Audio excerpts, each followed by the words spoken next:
মর্যাদার পুরস্কার হলো মান সামা রমাদানান ঈমানান ওয়া ইহতিসাবান গুফিরা লাহু মা তাকাদ্দামা মিন যামবি। বান্দা আমার জন্য রোজা রেখেছে, রোজাদার বান্দাদের এক নাম্বার মর্যাদার সম্মান আর পুরস্কার হলো আমি আল্লাহ রাব্বুল আলামিন রোজাদার বান্দার জীবনের তামাম গুনাহগুলো আমি আল্লাহ পাক ক্ষমার ঘোষণা করলাম, ক্ষমা করে দিব। রোজাদার যে ব্যক্তি বান্দারা রোজা রাখবেন তাদের অনেকগুলো মর্যাদার পুরস্কারের মধ্যে এক নম্বরের পুরস্কার হলো রোজাদার ব্যক্তির জীবনের গুনাহগুলো আল্লাহ তাআলা মাফ করে দেন। দুই নাম্বার বলেন হাদিস শরীফে ইরশাদ হয়েছে বান্দা আমার জন্য রোজা রাখে as-sawmuni wa ana ajzi bi। বান্দা আমার জন্য রোজা রেখেছে, আমি নিজে বান্দাকে রোজার প্রতিদান দিব। যেরকম আল্লাহু আকবার as-sawmuni wa ana ajzi bihi। রোজা বান্দা আমার জন্য রাখে, তার মানে আল্লাহ রাব্বুল আলামিন রোজার প্রতিদান নিজ হাতে দিবেন। সুবহানাল্লাহ। এক নাম্বার হলো রোজাদার বান্দার গুনাহগুলো আল্লাহ তাআলা মাফ করে দিবেন। দুই নাম্বার হলো রোজাদার বান্দাকে আল্লাহ রাব্বুল আলামিন নিজ হাতে প্রতিদান দিবেন। তিন নাম্বার হলো রোজাদারের পুরস্কার হলো মর্যাদা হলো আল্লাহ রাব্বুল আলামিন রোজাদারকে জান্নাতে প্রবেশ করাবে। বান্দা আমার জন্য রোজা রাখছে, তৃষ্ণার্ত অবস্থায় প্রচন্ড রৌদ্রের মধ্যেও মুসাফির অবস্থায় পথ অতিক্রম করে বিভিন্ন সময় অনেক কষ্টের সময় অনেক তৃষ্ণা লাগে, কিন্তু না বান্দা না, বান্দা রোজাটা ভাঙে না। পানি ওই ইচ্ছা করলে লুকিয়ে লুকিয়ে পানি খাওয়া যায়, পানির নিচে ডুব দিয়েও পানি খাওয়া যায়, পানি পান করা যায়। আরো বিভিন্ন জায়গায় ইচ্ছা করলে যেখানে দুনিয়ার কোন চোখ দেখে না ওই জায়গাও বান্দা কোনোদিন নীরবে সে পানি পান করে না।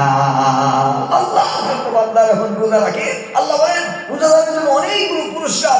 এক নাম্বার কি বললাম, রোজাদারের জীবনের সমস্ত গুনাহগুলো আল্লাহ তাআলা মাফ করে দিবেন। দুই নাম্বার রোজাদারকে আল্লাহ গুনাহের নিজ হাতে প্রতিদান দিবেন।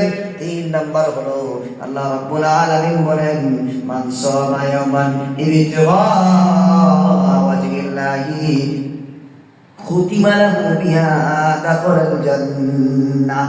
রোজা রাখছে বান্দা, এই রোজায় যদি তার শেষ হয় তাহলে আল্লাহ রাব্বুল আলামিন রোজা রেখে যে বান্দা ইন্তেকাল করবে আল্লাহ রাব্বুল আলামিন তাকে জান্নাতে প্রবেশ করাবে। চার নাম্বার হলো রোজাদারের জন্য যেই রোজার জন্য বান্দা সারাদিন কষ্ট করেছে, আসিয়াম ওয়াল কুরআন ইয়াশফাআনি লিল আবদি ইয়াওমাল কিয়ামাহ। রোজা এবং কোরআন ওই ময়দানে মাহশারে আল্লাহর কাছে সুপারিশ করবে, ও আল্লাহ মানাতুত তুআম ওয়াশ শাহওয়াত বিন-নাহার। আইয়া আমার জন্য সেই দিনের বেলা যৌবিক চাহিদা এবং পানাহার খাবার দাবার থেকে সে বিরত ছিল, আমি তাকে এই সমস্ত এই খাবার দাবার আর যৌবিক চাহিদা থেকে বিরত রেখেছিলাম, আমার জন্য সে বিরত ছিল।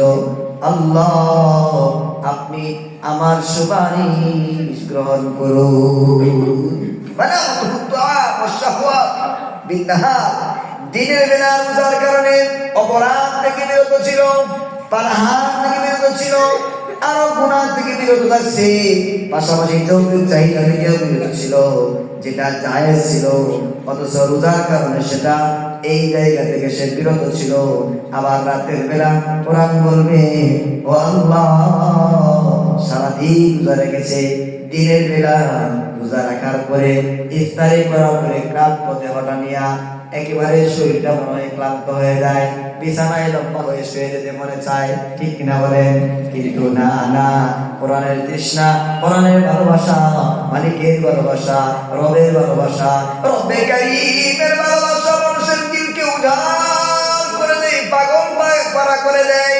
পাগলের মতো এরকম দুর্বল দেহ নিয়া ধীরে ধীরে ওই মুরব্বী বয়স থেকে নিয়ে যুবক বৃদ্ধ অবলমানিতা সবাই যখন যারা রব্বে কারীমের প্রেমের তৃষ্ণা নিয়ে মসজিদের দিকে হাতে লাঠি টানিয়া টক টক টক টক করে সামনের দিকে যাইতে থাকে, দেখা যায় ওরা হাঁটতে পারে না, লড়তে পারে না। যুবক বৃদ্ধ সবাই তো এরকম হয়ে যায়, শরীরটা দুর্বল হয়ে যায়। কিন্তু এরকম দুর্বল প্রাণ নিয়া, দুর্বল দেহ নিয়া, শক্তিশালী দেহ নিয়া আস্তে আস্তে রব্বে কারীমের প্রেমের কোন বান্দা মসজিদের দিকে হাঁটে। মসজিদে গিয়া 20 রাকাত তারাবি নামাজের জন্য আল্লাহু আকবার বলে নামাজের মধ্যে দাঁড়ায় যায়। ইমাম সাহেব তেলাওয়াত শুরু করলে আলহামদুলিল্লাহি রাব্বিল আলামিন আর-রাহমানির রহিম মালিকি ইয়াউমিদ্দিন, এভাবে পড়তে থাকে আলিফ লাম মিম যালিকাল কিতাবু লা রাইবা ফীহি হুদাল লিল মুত্তাকিন الذين يؤمنون بالغيب ويقيمون الصلاة ومما رزقناهم ينفقون। এইভাবে ইমাম সাহেব যখন নামাজের মধ্যে তেলাওয়াত শুরু করে দেন, দেখা যায় ওই দুর্বল আর বডিটা দুর্বল থাকে না। নামাজের মধ্যে দাঁড়ায়া রব্বে কারীমের তেলাওয়াত শুনতে শুনতে ওই বডিটা, দুর্বল বডিটা শক্তিশালী আর স্ট্রং হয়ে যায়। আল্লাহু আকবার। وَإِذَا تُلِيَتْ عَلَيْهِمْ آيَاتُهُ زَادَتْهُمْ إِيمَانًا وَعَلَى رَبِّهِمْ يَتَوَكَّلُونَ। এই জন্যই সারাদিন রোজা রাখার পরেও সারাদিন নামাজে দাঁড়ায় 20 রাকাত তেলাওয়াত, 20 রাকাত নামাজের মধ্যে 1 পারা, কেউ 1.5 পারা, কেউ 2 পারাও শোনা সক্ষম হয়ে যায়। কেন? এটা রব্বে কারীমের প্রেম আর ভালোবাসার বহিঃপ্রকাশ। আল্লাহ আমাদেরকে বেশি বেশি রব্বে কারীমের প্রেমের জন্য কবুল করুন, সকলে বলি আমিন। 4 নাম্বার বলছিলাম, রোজা কিয়ামতের ময়দানে আল্লাহর কাছে সুপারিশ করবে। 5 নাম্বার কি? 5 নাম্বার হলো রোজাদারের মুখে যে গন্ধটা তৈরি হয়, এটা মহান আল্লাহ রাব্বুল আলামিনের কাছে আতিয়াবু মিন রিহিল মিসকি। মানে কি? মুখে যে দুর্গন্ধটা তৈরি হয় রোজার কারণে, সবগুলো পয়েন্ট এখানে লেখা আছে যে এই রোজার কারণে বান্দার মুখে যে একটা গন্ধ তৈরি হয়, এটা আল্লাহর কাছে রিহিল মিস্ক, মিস্কের চেয়েও প্রিয়। সুবহানাল্লাহ। 6 নাম্বার হলো আল্লাহ রাব্বুল আলামিন সেই ময়দানে মাহশরে রোজাদারকে আল্লাহ রাব্বুল আলামিন যখন প্রচন্ড তৃষ্ণার কারণে মানুষগুলো পানি পানি করে দৌড়াবে, আল্লাহ রাব্বুল আলামিন সাল্লাল্লাহু ইয়াউমান নাবশি, বিশেষ পানি আল্লাহ রাব্বুল আলামিন রোজাদারদেরকে পান করবেন। চিল্লায়া বলেন আল্লাহু আকবার। 7 নাম্বার, আল্লাহ রাব্বুল আলামিন রোজাদার ব্যক্তিদেরকে আল্লাহ রাব্বুল আলামিন তাদেরকে এই পাওয়ার দিয়েছেন, রোজা রেখে বান্দা যখন ইফতারিকে সামনে নিয়ে আল্লাহর কাছে হাত উঠায়, আল্লাহ বলেন তার দোয়া আমি কোনো সময় ফিরায় দেই না। বলেন সুবহানাল্লাহ। 8 নাম্বার হলো রোজাদারদেরকে আল্লাহ রাব্বুল আলামিন জান্নাতে নেওয়ার জন্য একটা জান্নাতের দরজা আছে, গেট আছে, ওই গেটটার নাম হলো রায়্যান।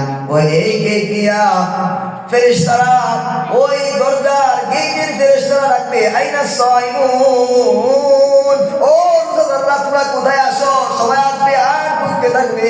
রোজাদাররা যখন ঢোকা শেষ হবে গেটটা বন্ধ করে দেওয়া হবে, আর কাউকে অন্য কাউকে এই গেট দিয়ে ঢুকতে দেওয়া হবে না। জোরে বলেন সুবহানাল্লাহ। 9 নাম্বার, যার জন্য রোজা রাখলাম মালিক রে দেখি নাই কোনোদিন, শুধু শুনেছি তুমি কেমন। ওই মাওলা তোমার ভালোবাসা, তোমার কোরআন, তোমার সবকিছু আমি তোমার উপরে ঈমান আনছি। মাওলা তোমার দিদার নসিব হয় না। ও আল্লাহ, তোমাকে দেখার ভরসা। আল্লাহ বলেন, আমার জন্য দোয়া করছো, আমার জন্য নামাজ পড়ছো, আমার জন্য গুনাহ থেকে বিরত থাকছো, আমি আল্লাহ রাব্বুল আলামিন ও বুঝাদার, আমি আল্লাহ হাসরের ময়দানে আমি তোমাদেরকে দিদার দিয়া ধন্য করবো। আস্তে বলেন সুবহানাল্লাহ। 10 নাম্বার কি? 10 নাম্বার হলো আল্লাহ রাব্বুল আলামিন রোজাদারদের জন্য জান্নাতের দরজাগুলো খুলে দিবে। সুবহানাল্লাহ। হাদিস শরীফে ইরশাদ হয়েছে, ইযা জাআ রমাদান ফুতিহাত লাহু আবওয়াবুল জান্নাহ ফুতিহাত লাহু আবওয়াবুস সামাই ওয়াল আরদ। এক কথায় রোজাদার রোজার সম্মানে, রোজার কারণে আল্লাহ তাআলা অনেকগুলো ফজিলত, অনেকগুলো সম্মান, অনেকগুলো মর্যাদা, অনেকগুলো পুরস্কার রেখেছেন। এই জন্য রোজা রেখে মিথ্যা বলা যাবে না, রোজা রেখে অপরাধের সাথে জড়িত হওয়া যাবে না, রোজা রেখে যেমন পানাহার থেকে বিরত থাকতে হয়, এমন অপরাধ জগৎ থেকে বকা গালিগালাজ করা থেকে যদি কেউ বিরত থাকে তাহলে আল্লাহর কাছে এই রোজার বড় দাম। আর যদি কেউ শুধু উপবাস থাকে, রোজা থাকে মানে উপবাস থাকে, নামাজ পড়ে না, তারপরে আরো যে ইবাদতগুলো আছে এগুলো করে না, ঝগড়া ফাসাদ থেকে বিরত থাকে না, গালিগালাজ থেকে বিরত থাকে না, এই উল্টা পাল্টা অপরাধ থেকে যদি বিরত না থাকে, আল্লাহ বলেন, ও বান্দা, তোর এই উপোস থাকার কোনো প্রয়োজন নাই, এই রোজার চাইলে না কোনো দাম আমার কাছে নাই। এই জন্য আমার ভাই, রোজার মাস আছে, আল্লাহ রোজা দিয়েছেন বান্দাকে আল্লাহর বন্ধু বানানোর জন্য। এই জন্য আমি আপনি যদি নিয়ত করি একটা রমজানকে টার্গেট বানায়া আল্লাহর প্রিয় হব, রোজার মাসে বেশি বেশি করবো, 4টা আমল। 1 নাম্বার বলেন, 1 নাম্বার বেশি বেশি কোরআন পড়বো। বলেন কি করবো? 1 নাম্বার বেশি বেশি কোরআন পড়বো, 1 নাম্বার বেশি বেশি কোরআন পড়বো। যে যত বেশি পড়বো তত বেশি আল্লাহর প্রিয় হইব। কোরআন নাযিল হয়েছে কোন মাসে? ওই রমজান মাসে। এই জন্য রমজানের এত মর্যাদা। এখন কোরআন যদি বেশি পড়ি তাহলে রমজানের মর্যাদা, কোরআনের মর্যাদা মিলা আমি নিজেও মর্যাদাবান হয়ে যাবো। ঠিক না বলেন? এই জন্য 1 নাম্বার হলো বেশি বেশি কোরআন পড়া, 2 নাম্বার হলো তিলাওয়াতের পাশাপাশি দান সদকা করা। যত বেশি পারে এসব করে অফার তো শেষ হয়ে যাচ্ছে, আরে ধীরে ধীরে চলে যাইতেছে। রহমতের 10 রজনী আজকে শেষ হয়ে যাবে। এই জন্য 170 অফার আর মাত্র 20 দিন পাইবা। দান সদকা করা। 3 নাম্বার হলো ইস্তেগফার করা, আস্তাগফিরুল্লাহ আস্তাগফিরুল্লাহ। 1 নাম্বার কোরআন বেশি করব, 2 নাম্বার এরপরে কি বললাম?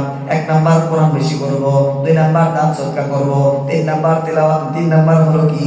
1 নাম্বার কোরআন তেলাওয়াত করা, দান সদকা করা, ইস্তেগফার করা, 4 নাম্বার জাহান্নাম থেকে আল্লাহর কাছে মুক্তি চাওয়া। এই আরো যত আমল আছে সবগুলো এই মাসটাকে আমরা আর যে কয়েকটা সময় আছে এই কয়েকটা দিন সুন্দর থেকে সুন্দর করে আরো বেশি আমল কিভাবে করতে পারি আল্লাহ রাব্বুল আলামিন আমাদের সবাইকে বিশেষ করে এই কয়েকটা দিনকে নিজেকে পরিবর্তনের নিয়তে আমল করে সাজানোর তৌফিক দান করুন। আমিন। আসসালামু আলাইকুম ওয়া রাহমাতুল্লাহি ওয়া বারাকাতুহু।